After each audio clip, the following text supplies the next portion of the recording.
Hello everyone, I'm the Mangoose. You are awesome. And if you're anything like me, you have sometimes wondered to yourself, why is it that us humans have our hangdowns just flopping around on the outside of our bodies, while most other creatures in the animal kingdom have some sort of sheath for their sword? For example, when you see a flock of birds perched upon a power line, you'll see their little ding-dongs dangling in the wind. No, they keep that shit tucked away until it's time to stick the landing. So if you too are curious as to why we're content to rock out with our cocks out, then come along with me as I take a look at the evolution of your junk.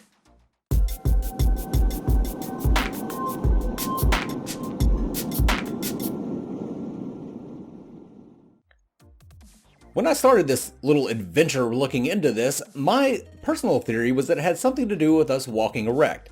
Now that has nothing to do with erections, walking erect, all that. I'm not a moron. I'm not a complete moron. I was wrong though. My theory was wrong. What I thought it was that it had something to do with not being enough room down there. And I am talking about walking erect, not bipedal. There are other bipedal animals, such as ostriches. You don't see their dongs dangling down. When you see an artist rendition of a T-Rex, you don't see his exposed thunder lizard. That would be just a whole new level of terrifying. A T-Rex charging down at you with a angry boner. But no, what I thought it was is, as like say a dinosaur is like this, he's walking, he's got his tail in the back, and he's got his dick tucked up in here somewhere, and oh, I can't really, there we go, yeah, tucked up in here somewhere. And so I thought maybe like, okay, so this is his dick. As he stood up, all these organs are getting squished down here, and something had to give, so the dick popped out. That's what I thought happened.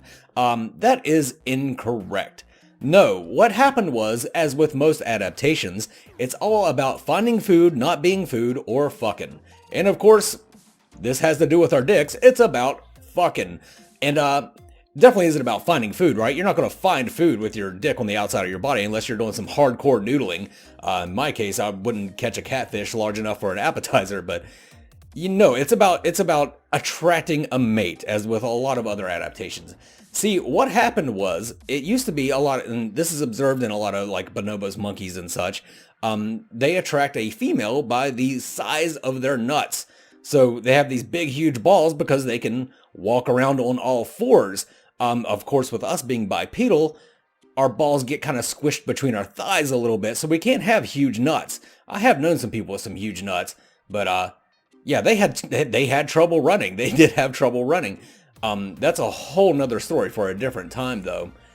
But since, we can't have those large nuts to attract the females, we had to adapt something else. And what happened was our dicks got bigger. Our dicks got bigger and stayed on the outside so that we could show them girls, how big our dicks were. So in the modern day, when you're sending dick pics to some Tinder slut, you're just participating in evolution. Don't be ashamed of that. It's what you're evolved to do, is to show off your dick.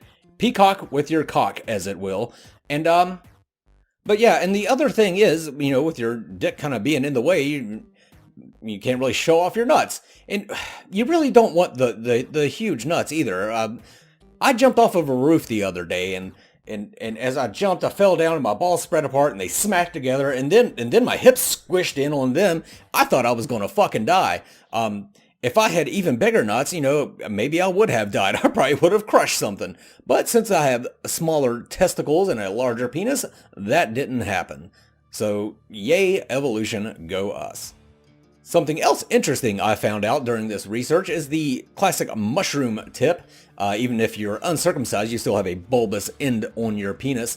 What that's for is to scrape another man's semen out of the vaginal canal to ensure that your little swimmers have a better chance of penetrating the Death Star. So I guess Neanderthals often went in for sloppy seconds during their cave orgies, which is really gross. Not saying I've never done it while I'm drunk, but it's still pretty gross. So that's it, folks. That's why your penis is on the outside of your body instead of tucked away like a dog's tube of lipstick, as it were. So I hope I've satisfied your curiosity. If you like the video, then you're a fucking weirdo. But this is the Mangoose signing off. You guys have a good one. Mangoose!